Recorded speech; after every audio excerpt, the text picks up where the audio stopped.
वो घर किसी और का नहीं बल्कि एक बड़े भालू का था। कुछ देर बाद भालू घर लौटा।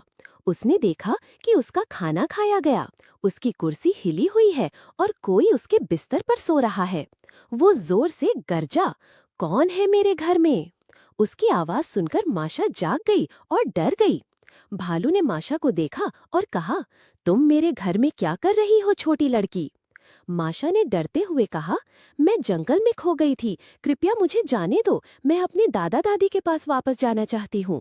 भालू ने सोचा और कहा, ठीक है, लेकिन पहले तुम मेरे लिए काम करोगी।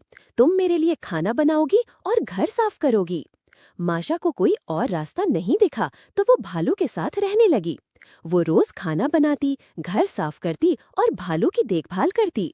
लेकिन माशा बहुत चालाक थी। उसने एक दिन एक योजना बनाई।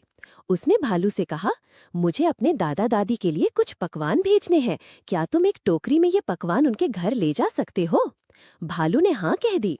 माशा ने एक बड़ी टोकरी में ढेर सारे पकवान रखे। उसने भालू से कहा, यह टोकरी मेरे गांव में ले जाओ, लेकिन ध्यान रखना रास्ते में इसे मत खोलना, मैं यहाँ से सब देख रही हूँ। लेकिन चुपके से खुद उस टोकरी में बैठ गई और ऊपर से पकवानों से ढक लिया। भालू ने टोकरी उठाई और गांव की ओर चल पड़ा। रास्ते में उसे भूख लगी, लेकिन माशा की चेतावनी याद थी, इसलिए उसने टोकरी नहीं खोली। जब भालू गांव पहुंचा तो उसने टोकरी माशा के घर के बाहर रख दी। जैसे ही भालू जाने लगा, माशा टोकरी से बाहर निकली और अपने दादा दादी के गले लग गई। भालू को कुछ समझ नहीं आया और वो वापस जंगल चला गया। माशा अपने घर सुरक्षित पहुंच गई और उसने फिर कभी जंगल में अकेले जाने की गलती नहीं की।